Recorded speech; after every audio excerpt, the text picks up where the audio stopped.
Assalamualaikum warahmatullahi wabarakatuh. Perkenalkan, nama saya Ahmad Rianto.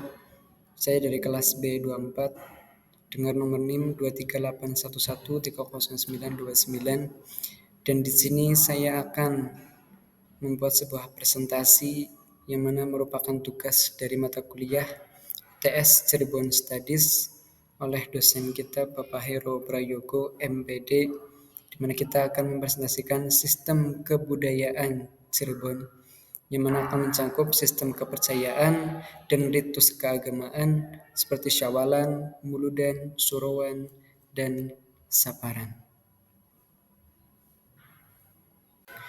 Cirebon adalah salah satu kota di Jawa Barat yang memiliki kekayaan budaya dan tradisi yang khas.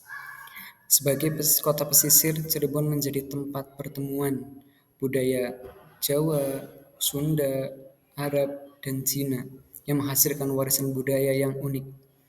Salah satu aspek penting dari kebudayaan Cirebon adalah sistem kepercayaan dan ritus keagamaan yang masih dilestarikan oleh masyarakat hingga saat ini. Dalam makalah ini akan dibahas sistem kepercayaan dan ritus keagamaan di Cirebon, termasuk perayaan penting seperti Syawalan, Muludan, Surowan, dan Saparan. Sistem kepercayaan di Cirebon. Cirebon merupakan kota yang memiliki akar keagamaan Islam yang kuat. Namun, tradisi keagamaan di Cirebon juga dipengaruhi oleh kepercayaan-kepercayaan lokal yang bersifat animisme dan dinamisme, serta alkulturasi dari budaya Hindu-Buddha yang pernah hadir di masa lalu. Kepercayaan masyarakat Cirebon tidak hanya terbatas pada ritual Islam, tetapi juga menggabungkan tradisi leluhur yang bersifat lokal. Akulturasi ini menghasilkan bentuk-bentuk ritual yang unik, di mana unsur-unsur Islam dan tradisi lokal saling melengkapi. Dalam perkembangannya, budaya Cirebon sangat kental dipengaruhi oleh agama Islam, sehingga melahirkan adat yang dijaga oleh masyarakat Cirebon. Berbagai praktik ritual adat di Cirebon dipahami sebagai warisan turun-temurun dari para leluhur, sehingga pantas untuk dilestarikan dan dijaga. Beberapa adat yang masih bisa disaksikan di Cirebon yaitu Surowan, Saparan, Mauludan, Rajaban, Ruahan, Syawalan, Selamatan, Hitanan, Pernikahan, Kematian, dan lain sebagainya. Yang pertama, contohnya yaitu Syawalan. Tradisi Syawalan Gunung Jati biasanya dilaksanakan pada tanggal 8 Syawal, yaitu seminggu setelah Hari Raya Idul Fitri. Pada hari itu ribuan warga Cirebon dan sekitarnya akan berbondong-bondong menuju makam Sunan Gunung Jati yang terletak di Desa Astana, Kecamatan Gunung Jati, Kabupaten Cirebon. Dalam pelaksanaannya, tradisi Syawalan Gunung Jati memiliki beberapa rangkaian acara, yaitu yang pertama ziarah. Ziarah ke makam Sunan Gunung Jati merupakan rangkaian acara utama dalam tradisi Syawalan Gunung Jati. Acara tersebut dilakukan oleh para keluarga dan kerabat Sunan Gunung Jati, serta masyarakat umum. Ziarah dilakukan dengan berjalan kaki atau menggunakan kendaraan pribadi. Para peziarah akan membawa berbagai macam bunga dan makanan untuk dipersembahkan kepada Sunan Gunung Jati. Yang kedua yaitu tahlilan. Setelah ziarah dilanjutkan dengan tahlilan dan doa bersama. Tahlilan ini dilakukan untuk mendoakan arwah Sunan Gunung Jati dan para wali songo lainnya. Yang ketiga yaitu pemberian santunan. Pada akhir acara, biasanya dilakukan pemberian santunan kepada masyarakat yang kurang mampu. Santunan ini diberikan sebagai bentuk kepedulian kepada sesama. Yang selanjutnya yaitu pertunjukan seni dan budaya. Dalam acara Syawalan Gunung Jati, biasanya juga digelar berbagai macam pertunjukan seni dan budaya, seperti tari topeng, wayang kulit, dan musik tradisional. Pasar malam. Di sekitar area makam Sunan Gunung Jati biasanya juga digelar pasar malam. Pasar malam ini menjual berbagai macam barang mulai dari makanan, minuman, pakaian, hingga souvenir. Selanjutnya, tradisi Muludan di lingkungan keraton. Yang pertama, panjang jimat. Tradisi panjang jimat adalah sebuah simbolisasi dari proses kelahiran Nabi Muhammad SAW yang berlangsung pada tanggal 12 Rabiul Awal. Penyelenggaraan tradisi panjang jimat ini diselenggarakan di 3 keraton besar Cirebon, yakni Keraton Kasepuhan, Keraton Kanoman, dan Keraton Kacirebonan. Selain panjang jimat, tradisi ini juga dikenal sebagai Pelal Ageng atau malam keutamaan oleh masyarakat setempat. Siraman panjang. Setiap tahunnya Keraton Kasepuhan menjalankan ritual siraman panjang, yaitu proses pencucian pusaka yang berlangsung setiap tanggal 5 Maulud.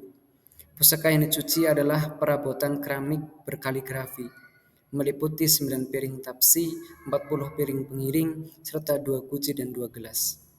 Pusaka-pusaka ini telah ada selama ratusan tahun dan hanya dikeluarkan sekali setahun untuk acara khusus, yaitu tradisi panjang jimat. Acara utama dalam peringatan Maulid Nabi Muhammad SAW, piring keramik ini merupakan peninggalan dari Sunan Gunung Jati dan digunakan oleh Wali Songo saat mereka berkumpul. Selanjutnya, nyiram gong sekaten atau pencucian gamelan sekaten. Ritual ini tidak hanya bertujuan untuk membersihkan gamelan yang berusia ratusan tahun, tapi juga sebagai medium untuk mendapatkan berkah. Warga berusaha mendapatkan air bekas cucian gamelan tersebut dengan mengharap atau dengan harapan dapat membawa kesehatan dan hasil panen yang melimpah. Tradisi ini dimulai ketika Sultan Trenggono, Raja Demak Bintoro III, memberikan gamelan sekaten kepada Ratu Bulung Ayu pada tahun 1520. Ratu Bulung Ayu adalah putri dari Sunan Gunung Jati dan Nyimas Tepasari dari Majapahit. Gamelan itu diberikan sebagai hadiah untuk sang ratu setelah meninggalnya suaminya Adipati Unus atau Raja Demak Bintoro. 2. Nasi jimat. Keraton Kasepuhan mengadakan ritual pembuatan nasi jimat di dapur Maulud yang hanya dibuka sekali setahun. Ritual ini dimulai dengan doa oleh pengurus Dewan Kemakmuran Masjid Agung, Sang Cipta Rasa, dan dilanjutkan dengan proses memasak oleh para wanita yang telah berwudu sebagai tanda kesucian. Yang terakhir yaitu Tawurji dan Ngapem. Merupakan bagian dari tradisi muludan yang dilakukan pada Rabu terakhir bulan Safar. Tawurji yang berasal dari kata tawur atau menabur, koin, dan aji yang artinya orang yang mampu atau tuan haji. Ini mengacu pada ritual bersedekah di mana keluarga keraton menaburkan koin atau sawer untuk dibagikan kepada masyarakat. Tradisi yang selanjutnya yaitu Suruhan. Suruhan adalah perayaan yang dilakukan pada bulan Muharram atau Suro dalam kalender Jawa, bulan pertama dalam kalender Islam. Masyarakat Jawa termasuk Cirebon juga mengenal 1 Muharram sebagai malam 1 Suro. Dirangkum dari berbagai sumber, malam 1 Suro di Cirebon memiliki makna dan nilai-nilai spiritual yang dalam bagi masyarakat Cirebon. Malam 1 Suro juga diyakini sebagai waktu yang penuh berkah bagi umat Islam.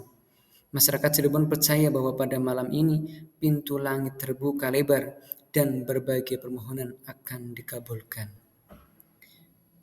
Bubur Suro. Bubur Suro merupakan makanan khas yang dikonsumsi pada malam 1 Suro. Bubur tersebut terbuat dari beras ketan hitam yang dimasak dengan santan kelapa, gula kelapa, dan bumbu rempah khas. Bubur Suro memiliki makna simbolis dalam tradisi tersebut, melambangkan kesejukan dan ketenangan dalam menyambut Tahun Baru Jawa. Selama malam 1 Suro di Cirebon, banyak keluarga yang bersama-sama merayakan dengan menyantap bubur Suro. Babat Cirebon. Mereka biasanya mengadakan acara doa bersama, ziarah kubur. Tradisi ini juga menjadi momen untuk berkumpul bersama keluarga, saling bermaafan, serta memperkuat tali silaturahim antar keluarga. Adapun tradisi pembacaan Babat Cirebon yaitu menceritakan sejarah berdirinya Cirebon atau Babat Alas Cirebon dan kiprah bagaimana perjuangan dakwah Syekh Syarif Hidayatullah atau lebih dikenal dengan nama Sunan Gunung Jati. Selanjutnya ada ngisis. Ngisis adalah ritual penyucian wayang kulit yang berusia 500 tahun lebih. Pembasuhan atau pensucian wayang kulit itu dilakukan pada malam Jumat Kliwon di bulan Suro. Untuk tradisi selanjutnya yaitu tradisi saparan. Saparan merupakan salah satu tradisi yang dilaksanakan oleh masyarakat Jawa, baik di Jawa Timur maupun Jawa Tengah. Akan tetapi setiap daerah memiliki ciri khas tersendiri dengan proses yang berbeda. Bulan Safar menurut penanggalan Islam merupakan bulan kedua dalam kalender Hijriah. Bulan ini menurut anggapan masyarakat memiliki keunikan yang serat akan mitos. Bentuk pelestarian tradisi saparan. Setiap daerah memiliki cara yang berbeda dalam melestarikan tradisi saparan, namun memiliki tujuan yang sama, yaitu melestarikan kebudayaan daerah dan sebagai wujud rasa syukur. Kirab budaya. Salah satu proses dalam tradisi saparan yaitu masyarakat berbondong-bondong melakukan kirab keliling dengan mengusung gunungan yang terbuat dari hasil bumi. Akar arak tumpeng adalah bentuk pelestarian tradisi saparan, yaitu dengan mengarak tumpeng yang berisi hasil bumi pada masyarakat desa kemudian diarak dan nantinya tumpeng tersebut akan dibagikan oleh masyarakat. Pagelaran pewayangan. Biasanya sehari sebelum saparan, di berbagai daerah sering diadakan pagelaran pewayangan, yaitu pertunjukan wayang kulit. Tentunya larung sesaji. Biasanya masyarakat daerah pantai melakukan tradisi saparan dengan pelarungan sesaji. Ada sesaji yang dilarungkan umumnya seperti buah-buahan, ayam lingkung, dan kepala sapi yang sudah terlebih dahulu dihiasi dengan bunga setaman, menyan, dan payung. Demikian pemaparan dari presentasi yang bisa saya sampaikan. Kurang lebih mohon maaf atas segala kekurangan, kesalahan, dan juga mohon koreksi apabila banyak keterangan atau pemaparan yang mungkin kurang pas dengan tradisi yang ada di Cirebon. Dan mudah-mudahan apa yang saya sampaikan melalui presentasi ini bisa bermanfaat dan bisa diterima oleh semua orang. Terima kasih. Akhirul kalam. Wassalamualaikum warahmatullahi wabarakatuh.